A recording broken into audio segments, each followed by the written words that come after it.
Welcome to How Hill, where today I'm going to do the 1.5 mile wildlife walking trail. I've just been into Toad Hall Cottage and bought my ticket, which only cost £3. You get given a very informative booklet, and in the back is a very detailed map. I'm just having a look at the butterflies before I start the walk, and this is in the grounds of Toad Hall Cottage. And as well as butterflies, there's a hummingbird hawk moth. I think I'm correct with its name. Swallowtail butterflies were seen here this morning, but sadly they've gone now. Anyway, here we are, I'm at the gate. So let's have a look at the map. As you can see, it's very detailed and easy to follow. So we're off. So if you like insects, this is the video for you.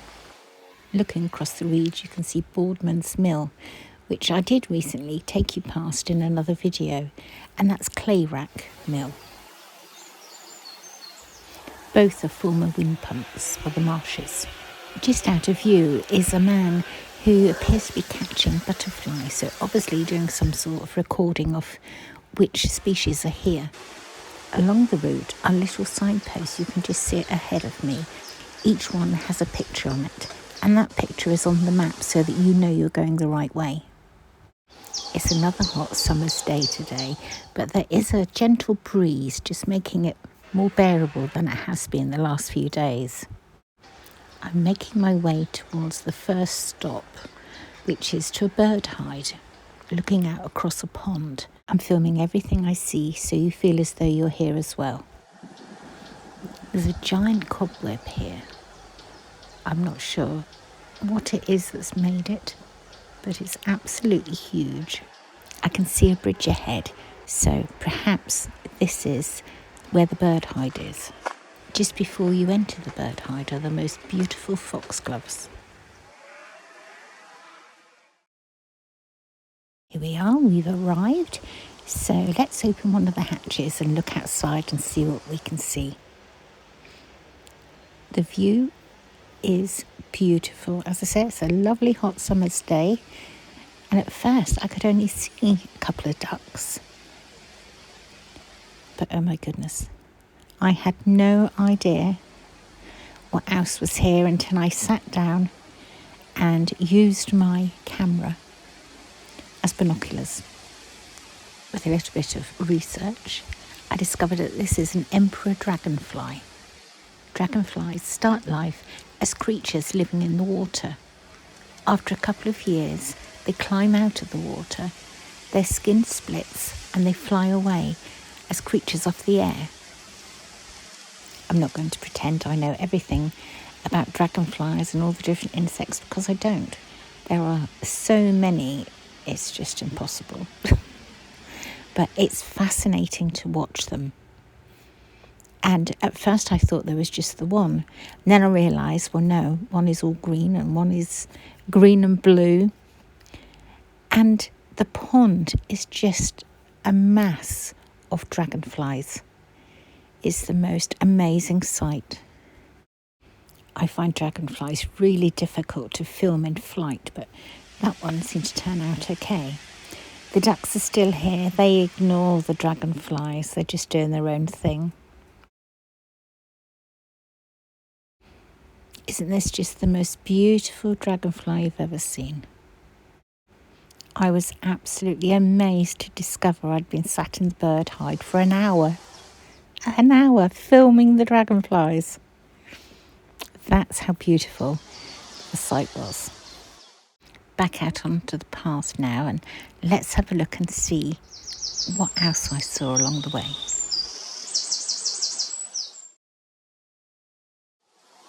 The booklet says it takes roughly 1.5 hours. Well, I've probably been 2.5 already, because I keep stopping because there's so much here to take photos of and film. I just like being able to take photos and zoom in and see all the close-up details of them. Oh, look at him. Isn't he handsome? You'll soon see that the ones I spend the most time filming and taking the photos are my favourites. This next section is private and reserved for field studies only, so we won't be going in there. As I said before, there are an incredible number of different insects here, but you do need to look for them and look carefully. You could easily miss them. And of course, as you walk along the footpaths, you're serenaded by the most beautiful bird song. I've had to slow down the footage for this next one because he was camera shy enough. He wasn't hanging around for anybody, unlike this dragonfly who's just happy to pose on the reed. Lots of delicate, tiny white flowers in this dike. I've absolutely no idea about this. Obviously, I have my thoughts on what it probably is, but there was quite a bit of it, so I don't know. I don't know what it was. I think we'll be avoiding that footpath, don't you? Now we go from the tiny insects to the magnificent conic ponies who are just having a play amongst themselves here, chasing each other.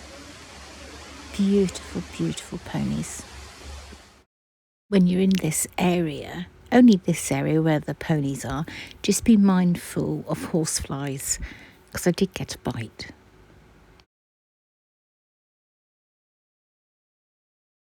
I had to look through the bulrushes to see the ponies. And then on turning round, there was an owl box. You just never know what you're going to see next. It's a fascinating place. And I would say the Broads Authority worked very hard to keep it looking spectacular. The path has just been cut. If it wasn't cut this morning, then it was cut yesterday.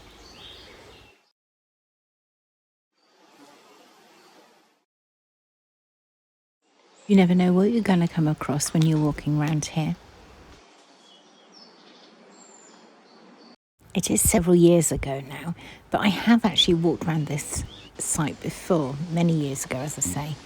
So this boardwalk is new. This wasn't here before. Or perhaps it was and I just can't remember it. But it's ever so long. Somebody spent a very long time building it.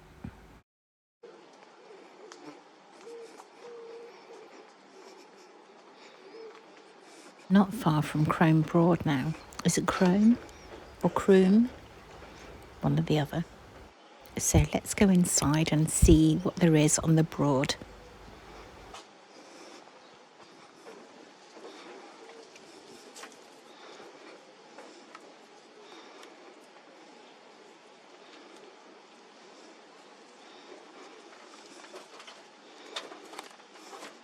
Clearly I can't multitask because I can't open the door, the window of the bird hide and film and hold my camera at the same time.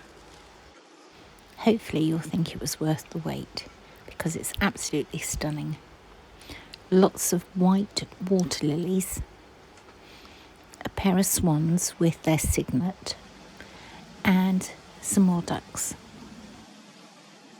It's quite breezy in here and the noise is the wind blowing on one of the windows and making it make a noise.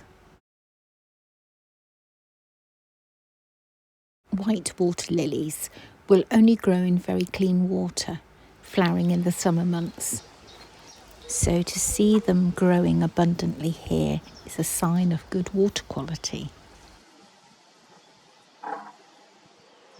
Crome's Broad was dug out for peat in around the 14th century. It was left to dry out and then was used on the fires, just like we use coal and wood today.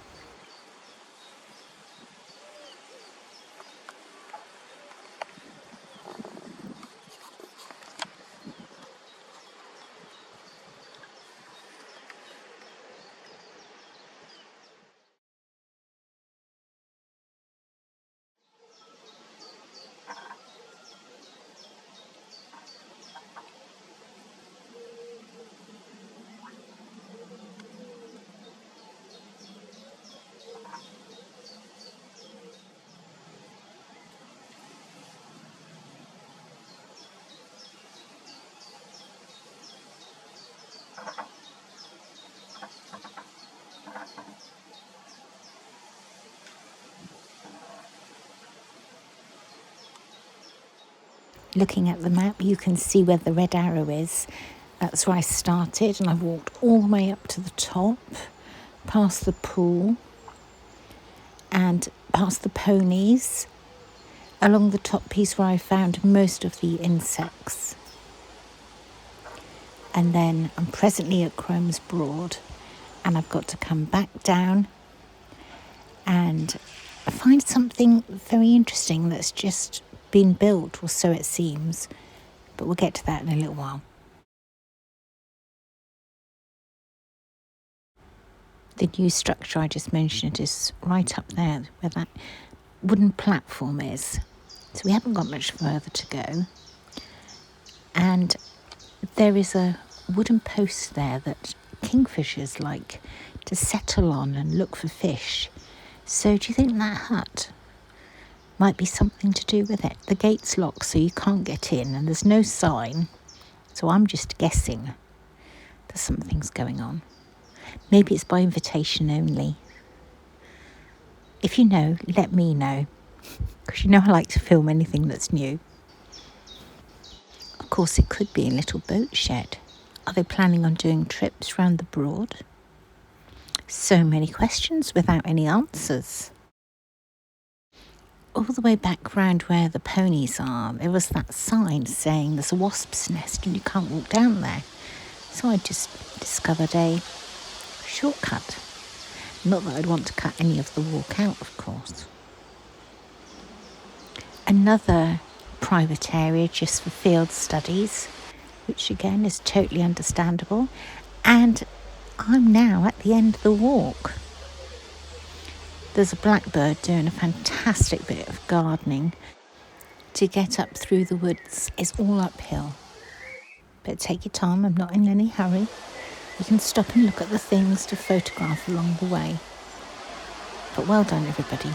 We made it.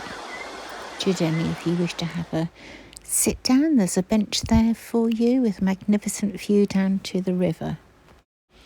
I think this is a view you can never tire of watching, an ever-changing view 24/7. I'm back at my car now. I've got my chair out, got my picnic ready. I thoroughly enjoyed that walk. It was absolutely brilliant. I hope you've enjoyed it too. If you have, perhaps you'd like to give this video a like for me, and perhaps comment on anything about the video in the comments, as that all helps the video and it helps my channel grow. It also shows a greater number of people what a lovely part of the world that the Norfolk Broads are in. Thank you all for watching. I'll be back again next Thursday with a new video for you.